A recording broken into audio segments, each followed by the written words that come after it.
Em homenagem ao mês da mulher, a gente vai conhecer agora a história da filósofa francesa que ajudou a criar o movimento feminista, Simone de Beauvoir. São as mulheres fantásticas. Mulheres fantásticas.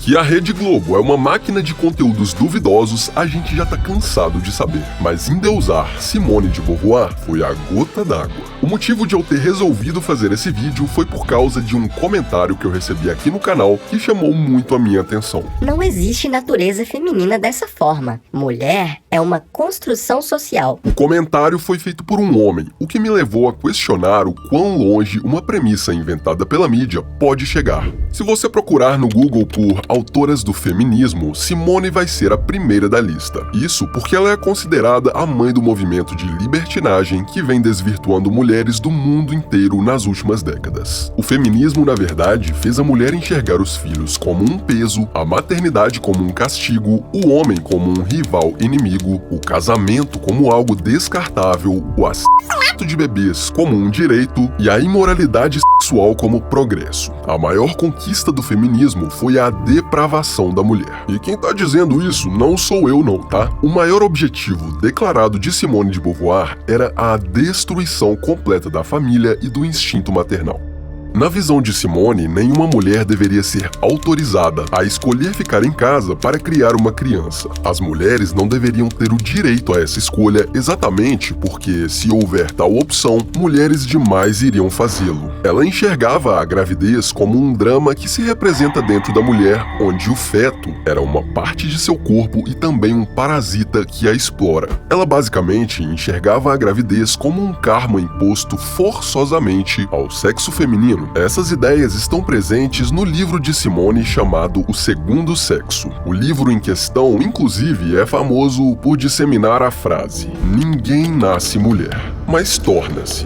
Ainda nesse livro, Simone também definiu as esposas como parasitas, plantas, animais e até uma incubadora. Além de tudo isso, Simone de Beauvoir era pedófila e abusadora de menores, principalmente de meninas. Mas você pode até achar que Simone era uma lunática que não deveria ser levada a sério, afinal, uma única autora não pode representar todo o movimento feminista, certo? Mas e se eu te disser que outras mulheres ícones do movimento têm ideias ainda mais perturbadoras? Betty Friedan, considerada uma das mais importantes feministas do século XX, fundadora do grupo National Organization for Women e autora de um dos principais livros teóricos feministas, chamado A Mística Feminina, disse: "Mulheres que se ajustam como donas de casa estão em tanto perigo quanto os milhões que caminharam para sua própria morte nos campos de concentração." Betty disse ainda que as mulheres que preferem ficar em casa e cuidar dos filhos são traidoras do seu sexo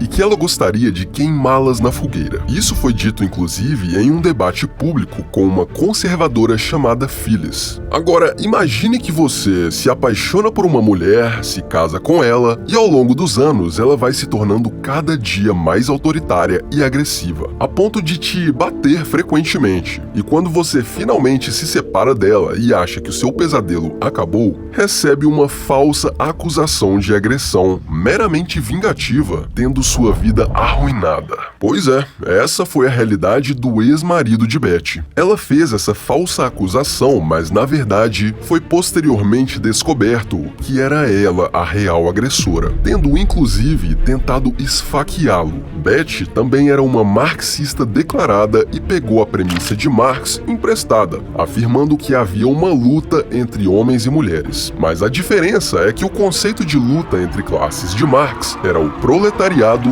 contra o burguês, onde o proletariado deveria se armar e exterminar o burguês. E como diria o ex-presidente Ronald Reagan, comunistas são as pessoas que leram Marx, e os anticomunistas são aqueles que entenderam.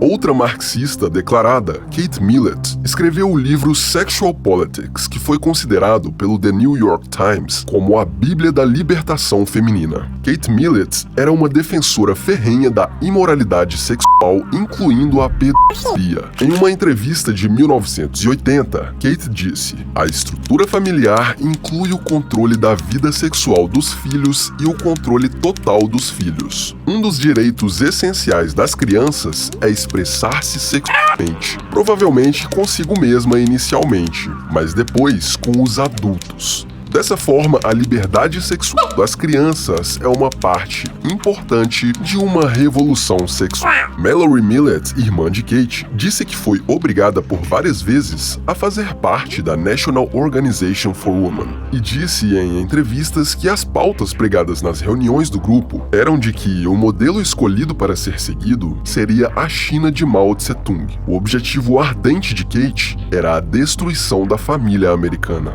Ainda segundo Mallory, sua irmã Kate considerava a família uma instituição exclusivamente patriarcal devota à opressão e escravização das mulheres e das crianças. O objetivo declarado do grupo era a destruição do patriarcado através das ações coordenadas para promover a promiscuidade, erotização, aborto e a homossexualidade. E, por falar em sexualidade, Kate também rejeitava a heterossexualidade, dizendo frases como: "A lésbica é a feminista arquétipica, porque ela não precisa de homem. Ela é a mulher independente por excelência." Sally Gerhardt foi uma ativista feminista e lésbica. Ela é conhecida por ter criado o primeiro departamento de estudos de gênero dos Estados Unidos. Em seu primeiro livro, The Future If There's One is Female, Sally pregava que toda a responsabilidade da espécie humana deveria ser das mulheres, e que a proporção de homens deveria ser reduzida e mantida em apenas 10% da raça humana.